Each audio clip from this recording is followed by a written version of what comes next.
Hello guys, welcome back to the IBPS guide. This is the part number 28 from the data interpretation series. तो देखेंगे इस data interpretation series में किस topic को मैंने लिया है। ये आज बेसिकली मेंसुरेशन के ऊपर है और आपके upcoming exam SBI PO and IBPS PO 2019 के लिए बहुत ज़्यादा इंपॉर्टेंट हो सकती है। और मोर अपडेट एंड वीडियो के लिए आप विजिट कीजिए ibpsguide.com को और सब्सक्राइब कीजिए IBPS गाइड का यूट्यूब चैनल। और आपको मॉक टेस्ट और जो भी आपको कंटेंट देखना है, डेली क्विज वगैरह, आप ibpsguide.com पे जा सकते हैं या एप्लीकेशन डाउनलोड कर सकते हैं। एप्लीकेशन गूगल प्ले स्टोर पे अवेलेबल है, आप उधर से डाउनलोड करके इन चीज़ों का फ़ायदा ले सकते हैं। और बाकी जो कंटेंट है इसमें बहुत ही ज़्यादा अच्छा कंटेंट है, आप उसको विजिट कर अगर कर रहे होंगे तो आप फील कर पा रहे होंगे और आप कहीं ज़्यादा इम्प्रूवमेंट भी अपने अंदर देख रहे होंगे। ओके, तो लेट्स स्टार्ट द DI के DI में है क्या देखते हैं। Okay, so this is the missing DI, some part is missing here. तो देखते हैं the following table present represent information regarding 6 different fields. तो 6 डिफरेंट फील्ड्स मेरे सामने कौन कौन सी है? This is the ABCD and F so on. तो ए के बारे में अगर बात करता हूँ तो this is the rectangular shape. तो रेक्टेंगुलर में मुझे क्या क्या चाहिए होता है? Length and the breadth. तो लेंथ मुझे दी गई है, ब्रेथ के लिए ये मिसिंग है और इसमें साइड की कोई इन्फॉर्मेशन होती नहीं है, इसलिए इधर पे कुछ भी नहीं है। ओके, तो मतलब जहां भी ऐसा ब्लैंक होगा तो उधर पे मतलब ये है कि उधर पे कुछ नहीं भरा जाएगा। ओके, इसमें बेस भी नहीं होता है तो उधर पे बेस भी नहीं है और हाइट भी नहीं होती है तो हाइट भी नहीं है। ओके, रेडियस नहीं होता है तो रेडियस में भी कुछ नहीं है। जिस चीज की जरूरत है उधर पे कैसा दिया गया है? ये डेड डैश 2 पार्ट में ऐसे बना के दिया गया है। ओके, तो देखते हैं और आगे क्या है। इसमें दिया गया है कॉस्ट ऑफ फ्लोरिंग, और कॉस्ट ऑफ फ्लोरिंग जो भी निकलती है वो उसके एरिया पे निकलती है। मतलब उसका जो भी एरिया आएगा उस पर कॉस्ट ऑफ फ्लोरिंग निकलती है। मीन्स लाइकवाइज अगर मैं मानूं कि इसका एरिया अगर 100 मीटर पर स्क्वायर आ रहा है ना, और इसका पर मीटर स्क्वायर जो कॉस्ट है किसका? फ्लोरिंग का, वो कितना है? 25 रुपए। तो 100 मीटर स्क्वायर पे कितना होगा? 25 गुणे 100, है ना। तो ये मेरा कितना हो जाएगा? 2500 रुपए इसका रेट आ जाएगा किसका? फ्लोरिंग का, अगर वो 100 मीटर स्क्वायर का हुआ। और ऐसे ही लाइक वाइज सिमिलरली क्या होता है? कॉस्ट ऑफ फेंसिंग होता है। तो कॉस्ट ऑफ फेंसिंग उस पर डिपेंड करता है, वो उसके पेरीमीटर पर।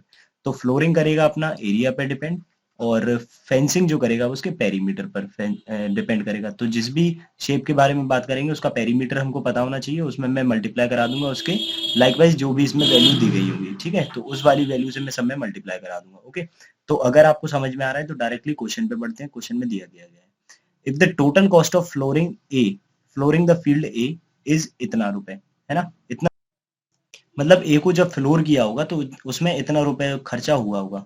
तो मैं देखता हूँ कि पर मीटर स्क्वायर इसका खर्चा कितना है। पर मीटर स्क्वायर तो इसका खर्चा 25 रुपए है। तो यानी अगर आपने टोटल इतना इन्वेस्ट किया है उसमें, यानी कि आपका जो एरिया आ रहा होगा, यानी कि जो लेंथ और ब्रेड्थ होगी उसकी वैल्यू अलग अलग होगी ना। तो वो वैल्यू निकालने के लिए मैं क्या करूंगा? पहले जो इसका ओरिजिनल एरिया है ना वो मुझे पता पड़ना चाहिए। तो ओरिजिनल एरिया मैं कैसे निकालूंगा? ओरिजिनल एरिया के लिए मैं इसमें 25 से डिवाइड कर दूंगा। क्यों? क्योंकि जो भी 25 से डिवाइड करके आएगा तो वो पैसा होगा जो कि पर यूनिट पे लगा होगा, पर यूनिट स्क्वायर पे। ठीक है, तो पर यूनिट स्क्वायर ही होता है उसका ओरिजिनल एरिया, और वो ओरिजिनल एरिया कैसे बना है वो मैं निकाल लूंगा। तो सबसे पहले मैं इसका पर यूनिट स्क्वायर जो भी मेरा पैसा है, वो जो मैंने इन्वेस्ट किया था वो मुझे पता पड़ जाए, तो वो मैं कैसे निकालूंगा? ये मेरा कितना है? 154,000। और देखते हैं 1 मीटर स्क्वायर पे कितना मिल रहा है मुझे। 1 मीटर स्क्वायर पे मिल रहा है 25 रुपीज। ओके, यही तो दिया है ना। देखिए एक ही अगर मैं बात करता हूँ तो यही तो दिया है। तो ये तो टोटल है ना, तो टोटल में मैं इतने से डिवाइड कर दूंगा तो मेरा 1 मीटर स्क्वायर आ जाएगा। तो टोटल में डिवाइड करूंगा तो दिस इज 4 टाइम ना। क्यों? 100 को अगर मैं 25 से 100 को काटूंगा तो 4 आ जाएगा इधर पे। तो ये जो मेरी वैल्यू आ गई, ये मेरी वैल्यू क्या आ गई? ये जो वैल्यू आ गई ये उसका ओरिजिनल एरिया आ गया। किसका? ए फील्ड का ओरिजिनल एरिया आ गया। क्यों? क्योंकि फ्लोरिंग मेरी निकलती है एरिया से, मैं पहले ही बता चुका हूँ। तो अगर ये ए फील्ड का एरिया आ गया तो ए फील्ड के एरिया में क्या क्या है देखते हैं। रेक्टेंगल है तो रेक्टेंगल में क्या होता है? Length into sorry L into B, यानी कि लेंथ इंटू ब्रेथ। तो लेंथ क्या है और ब्रेथ क्या है वो मुझे इधर से पता पड़ेंगे क्योंकि ये इसके इक्वल में है। तो लेंथ की वैल्यू 28 है और ब्रेथ की वैल्यू मुझे निकालना है, वो मैं निकालूंगा। इक्वल में मेरा 154 इंटू 4। 4 से इसको कट करूंगा 7 टाइम, 7 से इसको कट करूंगा 2 जा और 2 जा। तो ब्रेथ मेरी कितनी आ गई? ये आ गई मेरी 22 मीटर। ओके, मीटर में गिवन है तो मीटर। तो बी की वैल्यू मेरी इस पर्टिकुलर क्वेश्चन के लिए 22 आ गई। क्लियर हो गया ना? ओके, तो इफ दिस इज क्लियर तो इसको आगे बढ़ाते हैं। ठीक, अब बात करते हैं क्या कि and the total cost of flooring of field D. तो डी की बात करता हूं तो this is the triangular shape ना, तो ट्राइंगल का area equals to this. But ये तो मेरा टोटल है ना, तो मुझे क्या निकालना है? पर मीटर स्क्वायर। पर मीटर स्क्वायर कितना है? डी में अगर मैं आता हूं तो फ्लोरिंग में मैं देखता हूं कि 30 है, तो इसको 30 से डिवाइड करूंगा ना। तो 30 से जब मैं इसको डिवाइड करूंगा तो ये मेरे पास कितना आएगा, 0 से 0 काट के देगा, 3 से ये 9 बार, 3 से ये 6 बार, यानी 96 आ रहा है। यानी जो भी एरिया आएगा, ट्राइंगल का एरिया क्या होता है, 1/2 height into base, height into base होता है। और ये कितना आ रहा है, 96 आ रहा है, 96 मीटर स्क्वायर। क्लियर है? ओके, तो हाइट मेरा कितना दिया है ट्राइंगल में, अगर मैं देखता हूँ तो हाइट तो मुझे निकालना है। बेस कितना दिया है, बेस 16 दिया है, तो बेस में कितना रख दूंगा, 16। तो ये कितनी टाइम कटेगा मेरा, 8 टाइम। तो 8 से ये कितने का टाइम कटेगा, 12 टाइम। तो एच की वैल्यू कितनी आ गई, 12 मीटर स्क्वायर। ओके, तो एच की पर्टिकुलर इस क्वेश्चन के लिए कितनी आ गई, 12 मीटर स्क्वायर। अच्छा, अब मुझे क्या करना है, अब मैं आगे देखता हूँ। आगे मुझे चाहिए find the respective ratio of the total cost of fencing A, यानी ए का फेंस चाहिए, ए की फेंसिंग का मुझे क्या चाहिए, रेट चाहिए, टोटल चाहिए ना, टोटल की बात कर रहा हूँ, टोटल। और इसका रेशियो किसके साथ चाहिए, इसका रेशियो चाहिए the total cost of fencing of field D. तो किसके संग, फील्ड डी के संग, यानी डी फेंसिंग चाहिए, डी फेंसिंग चाहिए पूरी टोटल। ओके, तो इनका रेशियो चाहिए। तो फेंसिंग के लिए मैंने बताया था कि पेरीमीटर इनका पता होना चाहिए। तो अगर मैं ए की पेरीमीटर की बात करता हूं, तो ए का पेरीमीटर कितना आएगा, मेरा पेरीमीटर होता क्या है, 2 × L + B। किसमें, अगर वो रेक्टेंगल की बात है ना, तो रेक्टेंगल की बात है तो 2 × L + B। तो what is L, 28, and what is B, 22। तो ये मेरा 50 हो गया, 50 का मैं मल्टीप्लाई 2 में करूंगा तो दिस इज 100। ओके, और जैसे ही मैं इसके पेरीमीटर में इसका वन, मतलब जो टोटल यूनिट, 1 यूनिट पे जो खर्चा आ रहा है, अगर वो इसमें मैं टोटल इसके पेरीमीटर में करा दूंगा तो वो मेरा टोटल खर्चा आ जाएगा। तो टोटल खर्चा जो भी आएगा वही मुझे चाहिए फेंसिंग में। तो 10 का इसमें मल्टीप्लाई कराऊंगा तो दिस इज 1000। ओके, तो इस साइड तो मेरा 1000 आ गया। ओके, अगर मेरा इस साइड 1000 आ गया तो कभी भी मेरा आंसर 13 और 23 तो नहीं हो सकता। क्यों, क्योंकि this is the prime number, और कभी भी इसको कट करेंगे अपन तो ये वाले प्राइम नंबर कभी भी नहीं आएंगे। तो यानी मेरा आंसर इन दोनों में से कोई एक है, इतना तो मैं सर्टेन हो गया हूँ। अगर इसमें से कोई एक ऑप्शन जो मेरा पर्टिकुलर आंसर है, इसका ओरिजिनल आंसर अगर वो एक ही दिया होता है, यानी कि इधर पे मान के चलो 19 दे दिया होता, तो मैं इसको पिक कर लेता। ओके, आगे देखते हैं क्या है। डी फेंसिंग निकालने के लिए, डी फेंसिंग निकालने के लिए मुझे डी का पेरीमीटर पता होना चाहिए, और उसके लिए मुझे पता होना चाहिए वो शेप कौन सा है। तो डी का जो शेप है वो ट्राइंगुलर शेप है। तो ट्राइंगल का पेरीमीटर क्या होता है, तीनों उनकी जो साइड होती है, तीनों साइड का सम है ना, तीनों साइड का सम होता है, यानी कि A + B + C बोल देता हूं मैं इसको। तो तीनों साइड का सम कैसे निकलेगा, एक साइड तो मुझे ये पता है, दूसरी साइड ये पता है, तीसरी साइड मुझे नहीं पता। साइड के रिगार्डिंग अगर मैं बात करता हूँ तो ये नहीं पता। अगर मैं देखता हूं, अगर मैंने इसमें हाइट इंटू बेस वाला फॉर्मूला इसमें पुट किया था, तो मैं क्या देखता हूँ कि this is the right angle triangle ना। अगर ये राइट एंगल ट्राइंगल है तो राइट एंगल ट्राइंगल में क्या दिया होता है, बेस मुझे 16 दिया है एंड दिस इज 12। तो क्या करते हैं, हाइपोटेनस का स्क्वायर इक्वल में this square plus this square. तो दिस स्क्वायर और दिस स्क्वायर यानी 144, एंड दिस इज द 256। तो 144 में अगर मैं 256 का पहले 56 दे दूंगा तो दिस इज 200, और 200 ये यानी 400, और 400 का स्क्वायर रूट कितना होता है, 20। तो जो अदर साइड है वो कितनी आ गई मेरी, 20 इस पर्टिकुलर क्वेश्चन के लिए। तो अब मुझे क्या करना है, मुझे तीनों साइडों का क्या चाहिए, प्लस यानी सम चाहिए, वही पेरीमीटर होता है। क्लियर है? ये कैसे निकाला समझ में आया ना, ये कैसे निकाला, 12 का स्क्वायर 144, 16 का स्क्वायर 256, और बराबर में हाइपोटेनस का स्क्वायर यानी सी मान लेता हूँ, सी का स्क्वायर यानी कि दिस इज। ओके, 44 में मैंने 56 दिए थे तो 200 हो गए थे, और ये वाले 200 और दे दिए तो 400, और 400 का स्क्वायर रूट कितना होता है, 20। क्लियर हो गया? ओके, इन तीनों का अगर मैं सम देखता हूँ तो ये कितना सम आता है, 16 और 12 होते हैं मेरे कितने, 28, और 20 मेरे होते हैं 48। यानी इसका जो पेरीमीटर आ रहा है वो 48 आ रहा है। अब इसमें मुझे मल्टीप्लाई कितने का करना है, मल्टीप्लाई मुझे करना है इसका जो पेरीमीटर आ रहा है पर यूनिट। तो पर यूनिट इसका पेरीमीटर कितना आ रहा है, पर मीटर 15। तो 15 का मैं इसमें मल्टीप्लाई कर दूंगा। तो इधर पे मैं कर देता हूँ 15 का मल्टीप्लाई। ओके, ओके, अब देखते हैं क्या करते हैं। 5 से मैं इसको काटूंगा, 5 से कटेगा 3 टाइम, 5 से ये कटेगा कितने टाइम, 200 टाइम। 8 से ये कटेगा मेरा कितनी टाइम, 8 से अगर मैं इसको कट करता हूँ तो 8 से मेरा कितनी बार कटेगा जी, 6 टाइम। और 8 से ये कटता है क्या, 8 से 48, ये तो कट गया। और 8 से ये कितनी बार कटता है, 25 टाइम। क्लियर हो गया ना? तो इस साइड कितना बचा मेरा, और कुछ कट रहा है क्या, नहीं। तो ये बचा है 6 3 18, यानी कि 25/18। ऑप्शन नंबर मेरा कौन सा आएगा, ऑप्शन नंबर मेरा बी। क्लियर हो रहा है? अगर आपको समझ में आ रहा है तो क्वेश्चन नंबर अगले पे बढ़ते हैं। Okay, so what is given in the question this. तो देखते हैं क्या, if the total cost of flooring of the B, अगर total cost of flooring B की है तो बी की जो पर यूनिट निकलेगी, मतलब जो पर यूनिट यानी ओरिजिनल जो उसका एरिया देगी वो कैसे निकलेगी, इसका जो भी पर यूनिट स्क्वायर जो भी इसका जो दिया होगा मुझे उससे मैं डिवाइड करूंगा। बट इसमें तो ऐसा कुछ दिया ही नहीं है। ठीक, आगे देखते हैं। And the total cost of flooring E is इतना है। ओके, तो निकालना क्या है, निकालना मुझे क्या है, cost of flooring per metre square of B, what is what percent of the cost of flooring metre per metre square is ई।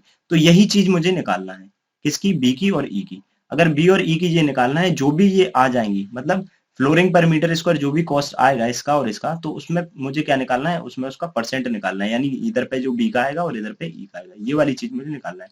और ये जो है ये यूनिट है, पर यूनिट स्क्वायर वाली जो भी वैल्यू आएगी। ठीक, तो कैसे निकालते हैं, ये जो वैल्यू आई होगी इसके एरिया के बाद आई होगी ना, एरिया में आपने उसका जो पर मीटर स्क्वायर वाला एरिया में अगर मल्टीप्लाई कराया होगा उसके बाद ये वाली वैल्यू आती है। तो मैं क्या करता हूँ कि इसका जो एरिया है, मतलब फील्ड बी का जो एरिया है उसमें अगर इससे डिवाइड कर दूंगा, अगर उस एरिया से डिवाइड कर दूंगा तो मेरी पर यूनिट ये आ जाएगी। क्यों, अगर यूनिट पर यूनिट स्क्वायर में अगर मैं उसका एरिया का मल्टीप्लाई करा के टोटल निकाल सकता हूँ, तो टोटल में डिवाइड करके पर मीटर स्क्वायर की वैल्यू नहीं निकाल सकता हूँ क्या? बिल्कुल। ओके, तो बी में अगर मैं देखता हूँ तो बी में टोटल खर्चा कितना आया है, टोटल खर्चा इतना आया है। अच्छा, इसमें अगर मैं इसके एरिया से डिवाइड करा दूं बी का एरिया, तो बी का एरिया कैसे निकलेगा, मेरा सर्कुलर पार्ट है ना, अगर सर्कुलर फील्ड है तो बी का एरिया कैसे निकलेगा, पाई आर स्क्वायर। ओके, क्योंकि सर्कल का एरिया कितना होता है, पाई आर स्क्वायर, तो पाई वॉट 22/7, और आर स्क्वायर कितना है 21 × 21, यही है ना आर स्क्वायर, देखिए यही तो है रेडियस, तो इससे काटूंगा मैं 3 बार। ओके, तो यही मेरा एरिया है, जस्ट इसको पूरा कैलकुलेट नहीं करना है, इतने से मैं डिवाइड करा दूंगा, 3 × 21, इतने से मैंने इसे डिवाइड करा दिया, तो ये मेरा कितना आ गया, ये बी का आ गया मेरा कॉस्ट, बी कॉस्ट जो भी आ रही है of flooring per metre square. Okay, flooring per metre square, तो ये बी की आ गई। अच्छा, अब बात करता हूं मैं किसकी, अब बात करता हूं ई की, तो ई की भी मुझे यही चाहिए ना, यही कंडीशन ई की चाहिए, तो ई की कैसे निकलूंगा, ई की कॉस्ट जो आएगी फ्लोरिंग पर मीटर की, वो कैसे निकलेगी, वो जस्ट जैसे मैंने ऐसे निकाली, यानी इसकी टोटल कॉस्ट अपॉन में इसका एरिया। अब ई फील्ड कौन सी है, ई जो फील्ड है वो ट्रेपेजियम है, और ट्रेपेजियम कैसे होती है, ट्रेपेजियम अगर मैं बना के दिखाऊं तो दिस इज द ट्रेपेजियम, है ना। तो इसमें दो बेस है, तो है एक बेस ये है B1 और एक बेस ये है B2, और इसमें एक हाइट होती है H। तो इसमें देखते हैं क्या है, देखो बेस दो दिए हैं, इसमें बेसिस की अगर मैं बात करता हूं तो दिस इज दो बेस, यानी कि B1 एंड B2, और हाइट की बात करता हूं तो दिस इज हाइट।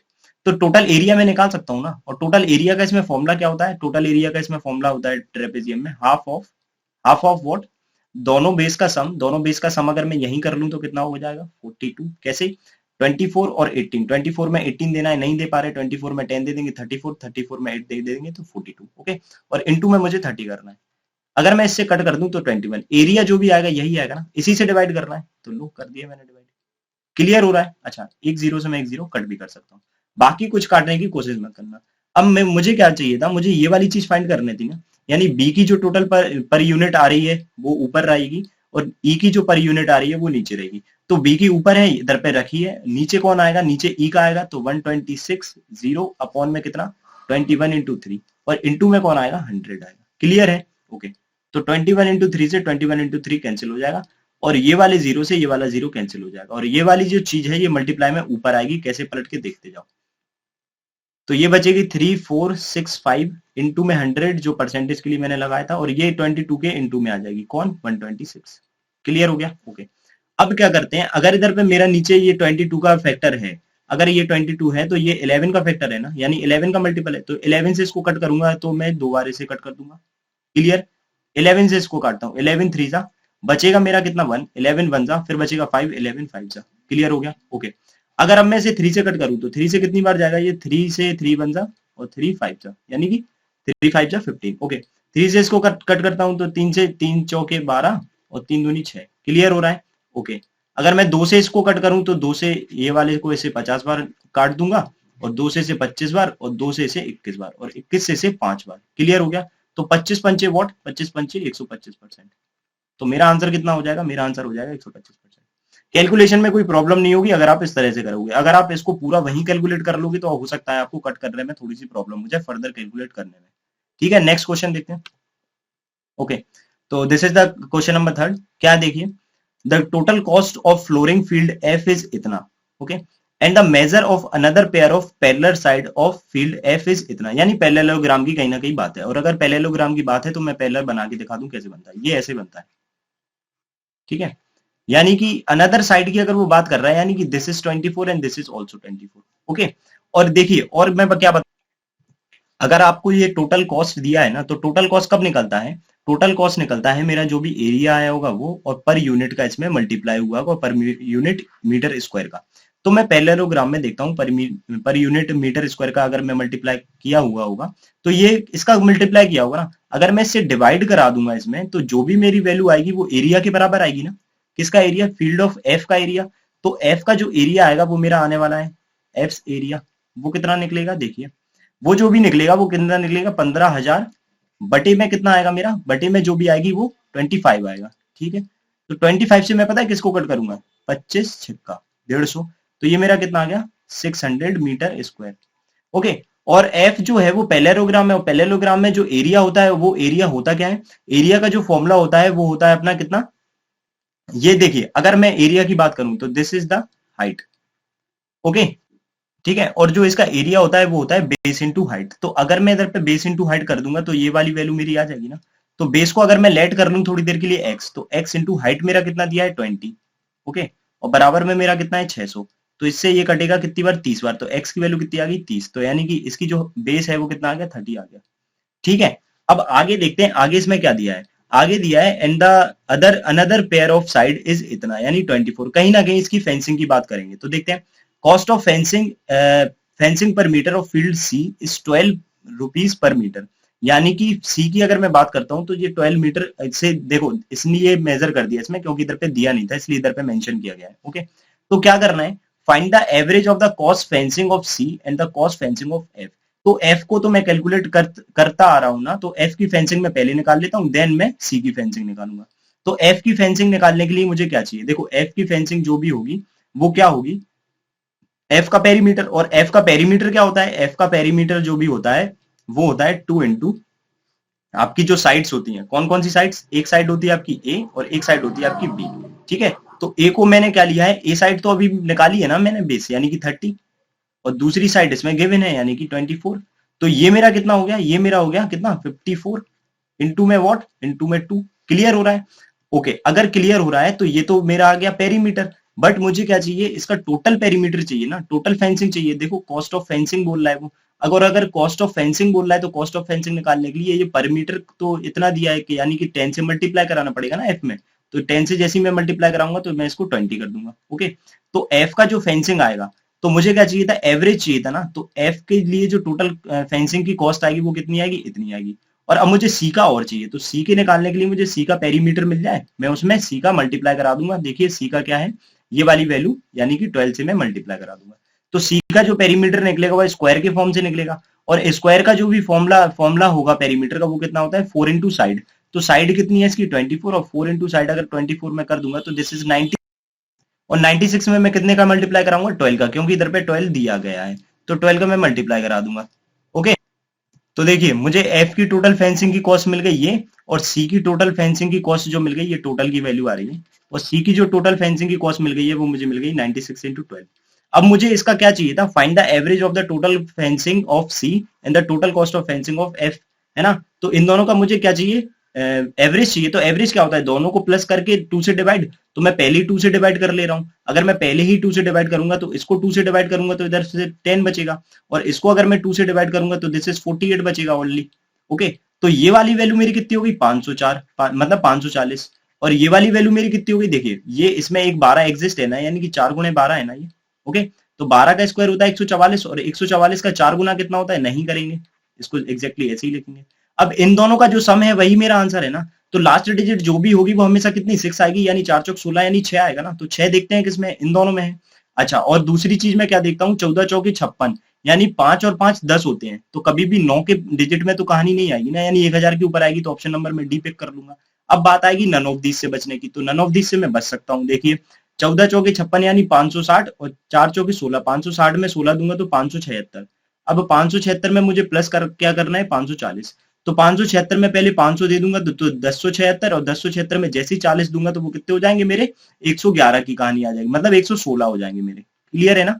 कैसे दिए है मैंने, समझ में आ गई ना कहानी, कि 6 का अगर मैं 6 कर दूंगा, 7 4 11 कर दूंगा, एक हाथ से लेकर चढ़ाऊंगा, 5 5 10 और 1 11, यानी कि 11116, क्लियर हो रहा है। तो यानी ऑप्शन नंबर डी मेरा वैसे ही आंसर हो जाएगा। लेकिन 99% केस में क्या होता है, 99% केस में नन ऑफ दिस नहीं होता है, आपको बस दो ऑप्शन में से एक निकालना होता है, और वो निकालेंगे कैसे आप ऐसे, मैं हमेशा टारगेट रहता हूँ रियल अप्रोच पे, रियल एग्जाम में जो आपको करना है उसमें, तो वो अप्रोच मैं आपको हमेशा बताता हूँ, और उसी पे टारगेट मैं करता हूँ, हमेशा करने की चीजें आपको बताता हूँ और उसी से मैं करने की कोशिश करता हूँ, ठीक है। तो आपको रियल एग्जाम में जो फील आना चाहिए वो मैं इधर पे बताता हूँ, ठीक। नेक्स्ट क्वेश्चन देखते हैं, ओके। तो नेक्स्ट क्वेश्चन में क्या है, क्वांटिटी 1 एंड क्वांटिटी 2 के हिसाब से दिया गया है, इसमें देखते हैं। If cost of fencing of field A is इतना, यानी कॉस्ट ऑफ जो ए है वो फील्ड ए का जो टोटल कॉस्ट है वो इतना है, तो find the total cost of flooring of A. Okay, तो जो फेंसिंग का कॉस्ट है वो इतना है। अगर फेंसिंग का कॉस्ट इतना है और अगर मैं फेंसिंग के रेट से इसमें डिवाइड कर दूंगा, यानी कि इससे ए से ए की बात कर रहे हैं ना, तो ये डिवाइड कर दूंगा तो ये मेरा पेरीमीटर आ जाएगा। तो अगर मैं 10 से इसे डिवाइड करूंगा तो 92 पेरीमीटर आ गया। किसका पेरीमीटर आ गया? रेक्टेंगल का। और रेक्टेंगल का पेरीमीटर आ गया तो पेरीमीटर होता क्या है? 2 इंटू एल प्लस बी। तो एल तो मुझे दिया है 28, बी नहीं दिया है तो बी मैं ले लूंगा। और मेरा पेरीमीटर आ कितना रहा था? 92।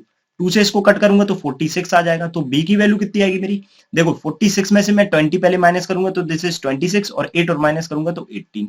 तो बी की वैल्यू इस पर्टिकुलर क्वेश्चन के लिए मेरी कितनी आ गई? 18 आ गई। ओके, तो निकालना क्या है? Find the total cost of flooring of A. तो फ्लोरिंग कैसे निकलती है? एरिया में उसके पर मीटर स्क्वायर फ्लोरिंग से मल्टीप्लाई करा के। तो इसका एरिया कितना निकलेगा मेरा? इन दोनों का मल्टीप्लाई, यानी एल इंटू बी होता है ना पेरीमीटर, मतलब सॉरी एरिया किसका? रेक्टेंगल का। तो 28 इंटू 18 और इसमें मैं मल्टीप्लाई किसका करा दूंगा? इसमें मल्टीप्लाई करा दूंगा मैं किसका? 25 का।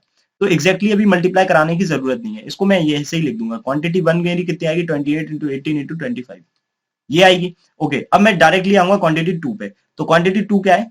Find sorry field G is circular in shape. तो फील्ड जो जी है इसमें तो जी के रिगार्डिंग कोई बात ही नहीं कर रहे हैं, तो जी जो है वो ने एक फिर से बनाई है अपनी तरफ से, वो है circular in shape. And it's radius is 7 metre more than the radius of B. तो बी की रेडियस कितनी है? 21। तो जी की रेडियस कितनी होगी? जी जो फील्ड है उसकी रेडियस कितनी हो जाएगी? 28। यानी रेडियस की अगर मैं बात करूं तो 28 मीटर मेरी रेडियस मिलेगी। ओके, आगे देखते हैं। If the cost of flooring per meter square of field G is 8 rupees, okay, तो find the total cost of flooring of G। तो फ्लोरिंग कैसे निकलेगी उसकी? तो उसकी जो भी फ्लोरिंग जो टोटल कॉस्ट निकलेगी वो इसके एरिया में इसका मल्टीप्लाई करा के निकलेगी ना। तो इसका एरिया कितना निकलेगा? अगर मैं इसके एरिया की बात करूं तो एरिया इसका कैसे निकलेगा? पाई आर स्क्वायर है ना। तो पाई आर स्क्वायर यानी कि 22/7 और आर यानी कि 28 इंटू 28, तो ये आर स्क्वायर हो गया। और इस पूरे एरिया में अगर मैं मल्टीप्लाई 8 का करा दूंगा तो उसकी टोटल फ्लोरिंग कॉस्ट आ जाएगी। तो इससे मैं इसे काट दूंगा 4 बार। अब मैं क्या देखता हूं? अगर मैं इधर देखता हूं तो मुझे 28 और 28 दोनों में कॉमन दिख रहा है, तो 28 में लिख देता हूं सबसे पहले। ओके, फिर मैं लिख देता हूं 22 और बचा क्या मेरा? 4 8 32 यानी कि 32। अब मैं क्या देखता हूं? देखो 28 इसमें भी है, 28 इसमें भी है। अभी मैं पता नहीं कर सकता हूं कौन बड़ा है।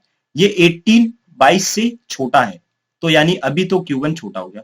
ये 32 से 25 छोटा है, यानी Q1 फिर छोटा हो गया। और Q1 दो बार छोटा हो गया मींस कि Q1 एग्जैक्टली छोटा ही है। अब आप खुद सोचो, 18 में मैं सॉरी 28 में मैं इन दोनों का मल्टीप्लाई कराऊंगा और 28 में मैं इन दोनों बड़ी बड़ी संख्याओं का मल्टीप्लाई कराऊंगा, तो ऑब्वियसली Q2 मेरा बड़ा आएगा ना। तो यानी Q1 छोटा हो जाएगा मेरा किससे? Q2 से। और ये 100% ट्रू होगा ना ये कंडीशन। तो आप करके देखोगे तो आप खुद फील कर पा रहे होगे कि ये मल्टीप्लाई करने के बाद यही बड़ी आने वाली है। तो अगर बड़ी आने वाली है तो why are you calculating this? तो आपको कैलकुलेट नहीं करना है ना उसको। तो इसको मैं ऐसे ही करूंगा और रियल एग्जाम में भी आपको ऐसे ही करना है। और बहुत से क्वेश्चन होंगे जो ऐसे टच हो जाएंगे आपके। तो क्वेश्चन का जो आंसर होगा वो कौन सा होगा? क्वांटिटी 2 बड़ी है ना मेरी, तो ऑप्शन नंबर बी। ओके, समझ में आ रहा है ना? समझ में आ रहा है तो अगला क्वेश्चन देखते हैं। ओके, अगले क्वेश्चन में क्या है? अगले क्वेश्चन में देखते हैं, बात कर रहे हैं कि find the total cost of flooring H. अब एच तो कहीं नहीं है, यानी कि कोई नया लिया गया है फ्लोर, है ना। और अगर कोई नई फील्ड ली गई है तो उसकी फ्लोरिंग बताना है, और फ्लोरिंग अगर उसकी बताना है तो उसका एरिया चाहिए। किसका एरिया चाहिए? एच का। और बात अगर कर रहे हैं तो स्टेटमेंट वाइज क्वेश्चन की, और स्टेटमेंट वाइज मैं हमेशा बताते आया हूं कि कभी भी पूरा सॉल्व नहीं किया जाता है, जस्ट वहां तक कैसे पहुंच रहे हैं वो जरिए आपको जिससे मिल जाए, जिस स्टेटमेंट से, वही मेरा आंसर होता है। ओके, तो मैं क्या देखता हूं कि फ्लोरिंग ऑफ एच की अगर फील्ड की बात कर रहे हैं तो उसमें मुझे चाहिए क्या क्या है, मुझे पहुंचना कहां तक है। तो उसके लिए सबसे पहले मुझे एरिया ऑफ एच चाहिए। एरिया ऑफ क्या चाहिए मुझे? एच। और एरिया ऑफ एच चाहिए अगर, तो मुझे एच का शेप भी चाहिए ना। एच का शेप तो मुझे पता ही नहीं है फील्ड का, तो एच का मुझे शेप चाहिए, एच शेप, है ना। और अगर मुझे ये दोनों मिल भी गए तो मुझे क्या चाहिए? अगर टोटल कॉस्ट की बात कर रहा है तो मुझे पर मीटर स्क्वायर उसकी क्या चाहिए? पर मीटर स्क्वायर उसका रेट चाहिए। पर मीटर स्क्वायर उसका रेट चाहिए। किसका? उसका फ्लोरिंग का। ठीक है, क्यों? क्योंकि बात चल रही है फ्लोरिंग की, क्योंकि वो फ्लोरिंग पूछ रहे हैं, फेंसिंग से काम नहीं चलेगा। ठीक, तो ये वाली सारी चीजें मुझे चाहिए। ओके, तो फर्स्ट स्टेटमेंट अगर अकेले की बात करें तो क्या बोल रहा है? फील्ड एच इज रेक्टेंगुलर, तो शेप मुझे मिल गया। Okay, the total cost of fencing is H is इतना। अगर एच की टोटल फेंसिंग की अगर मैं बात करता हूं तो वो इतना है। अगर वो टोटल फेंसिंग इतना है तो उसमें एच में क्या होगा? एल होगा और बी होगा। और एल और बी मैं जब तक नहीं निकाल पाऊंगा जब तक मुझे पर मीटर स्क्वायर उसका सिंगल का फेंसिंग नहीं पता होगा। क्यों? अगर मैं सिंगल से इसको डिवाइड कर देता तो मेरा वो 2 इंटू एल प्लस बी आ जाता, तब भी मेरा क्या आ जाता? वो एल प्लस बी आता ना। तो एल और बी इंडिविजुअल नहीं पता होता हो, जब तक वो इंडिविजुअल पता नहीं पड़ेंगे जब तक मैं एरिया तो नहीं निकाल पाऊंगा, यानी अकेला तो ये पॉसिबल नहीं है। क्लियर हो गया? ओके, और अगर क्लियर हो गया तो आगे देखते हैं। Length of the field H is 4 metre more than the breadth. Okay ठीक है, देखते हैं अगर लेंथ जो है वो 4 मीटर ज्यादा है किससे, ब्रेथ से। सो बी अगर एक्स है तो लेंथ कितनी होगी, x+4 होगी। ओके, तो इतना तो मैं डेफिनेट हो गया। आगे देखते हैं। Cost of the flooring of the H is पर मीटर स्क्वायर कितना है, 22। तो 22 पर मीटर आ गई, पर मीटर मुझे मिल गई, इससे दूसरे वाले स्टेटमेंट से ये वाला मुझे मिल गया। Okay, cost of the fencing of the per metre is इतना, यानी 15 पर मीटर मुझे फेंसिंग की मिल गई।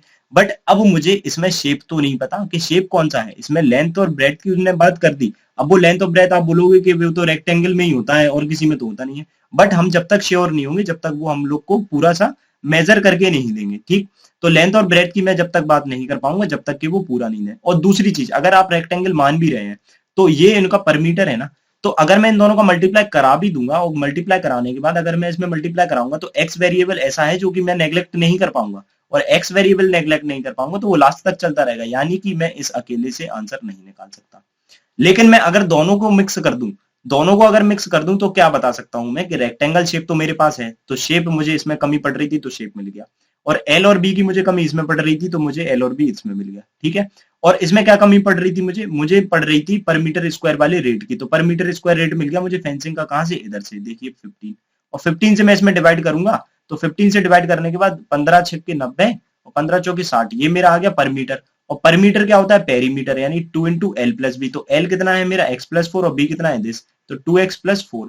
ओके, और 2 से ये कट जाएगा 32 बार, तो x की वैल्यू मेरी कहीं ना कहीं आ जाएगी, और जैसे ही x की वैल्यू आएगी तो l और b इंडिविजुअल मेरे आ जाएंगे, और उससे मेरा एरिया आ जाएगा, और जैसे ही एरिया आएगा, एरिया में मैं क्या कर दूंगा, पर मीटर स्क्वायर फ्लोरिंग में 22 से मल्टीप्लाई करा दूंगा, और जैसे ही 22 से मल्टीप्लाई कराऊंगा तो मेरा क्या आ जाएगा, flooring, total cost of flooring h आ जाएगी। यानी कि मेरा जो आंसर निकल रहा है वो दोनों के यूज के साथ निकल रहा है, यानी कि मेरा जो स्टेटमेंट होगा वो कौन सा होगा, बोथ डी, मतलब both first and two together to need the answer of the question. तो क्वेश्चन के आंसर देने के लिए मुझे बोथ लगाना पड़ेंगे, यानी कि ऑप्शन नंबर डी के साथ में जाऊंगा।